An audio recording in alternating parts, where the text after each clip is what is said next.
Alors, docteur Jacques Richard Kodjo, on va changer de registre. Vous savez que depuis des années, les acteurs politiques appellent à un dialogue politique, à une conférence nationale. Le président Patrice Talon semble rester sourd à leur appel, mais on le voit s'investir dans la réconciliation des chrétiens célestes.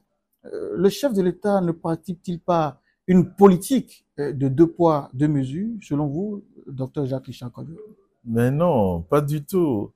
Alors, si nous devons garder quelque chose du président Patrice Talon, c'est que c'est un homme de conviction et qui reste droit dans ses bottes. Et ça, je pense que Patrice Talon devrait être enseigné dans nos écoles pour que nos jeunes s'inspirent sur la sagacité d'un individu, la capacité d'un individu à être cohérent, à être cohérent. Et je pense que c'est un homme qui est cohérent et c'est ça qu'il est flamboyant. Alors, je pense que les gens mélangent trop les choses. La situation politique qui a prévalu dans notre pays et qui nous a conduit à la conférence nationale, ce n'est pas la même situation que nous sommes en train de vivre en ce moment dans notre pays.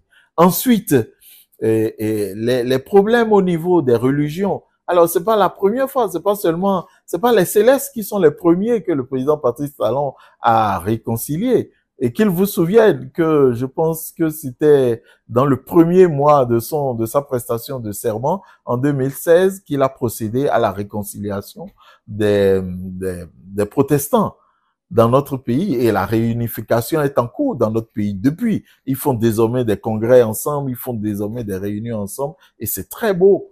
Alors, voilà un homme qui se soucie de la cohésion au sein de sa communauté. Je vais vous faire peut-être une confidence. Est-ce que vous savez qu'il y a des chrétiens célestes qui ne savaient pas que leur église était divisée? Ah, ça, beaucoup de gens ne savent pas. Il y a des chrétiens célestes qui ne savaient pas que l'église du christianisme céleste était divisée. Ils ne savaient pas. Eux pratiquaient leur religion simplement et de la manière la plus honnête. Mais simplement parce que ces divisions se sont retrouvées beaucoup plus au niveau des dirigeants et il fallait les réunir. Et les réunir, c'est quoi? N'oubliez pas le slogan du président Patrice Talon, le Bénin révélé. Il faut révéler le Bénin.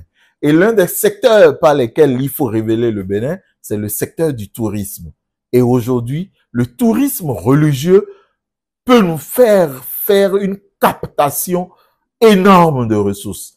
Et les chrétiens célestes participent du tourisme religieux dans notre pays.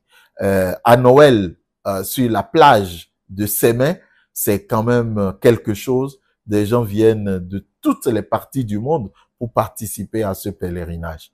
Alors, si ce pèlerinage devient une affaire de clan et que en Côte d'Ivoire, lui, il organise son pèlerinage au Gabon, lui, il organise au Nigeria, il organise, alors que le fondateur, Bilewu Oshofa, est béninois et a indiqué que ça va se faire à la plage de Sémé, il faut bien que les gens reviennent à la source. Ça nous permettra de développer le tourisme religieux. Ça nous permettra également d'avoir des gens qui prient pour notre pays, pour la paix dans notre pays et pour la paix dans le monde entier. C'est très important, c'est fondamental. Faut pas comparer deux choses qu'on ne peut pas comparer.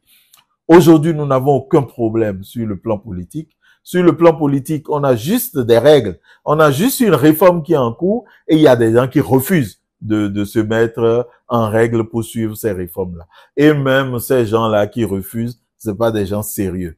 Qu'ils vous souviennent qu'en 2019, ces mêmes gens ont dit qu'ils n'allaient pas se conformer à la loi et donc ont refusé d'aller aux élections. C'est les mêmes qui, en 2021 et en 2023, se sont conformés aux règles et ont décidé d'aller aux élections. Pour moi, c'est même pas des gens à suivre parce qu'il y a beaucoup de dichotomie et d'anachronisme dans ces pensées et dans ces évolutions-là. J'invite la jeunesse béninoise à regarder droit, à avoir comme boussole le président Patrice Talon et à avoir comme cercle de réflexion un parti politique comme l'Union progressiste le renouveau, où nous avons des formations régulières, où nous nous permettons, nous, de nous avancer et d'obtenir et d'avancer avec une démocratie qui favorise le développement.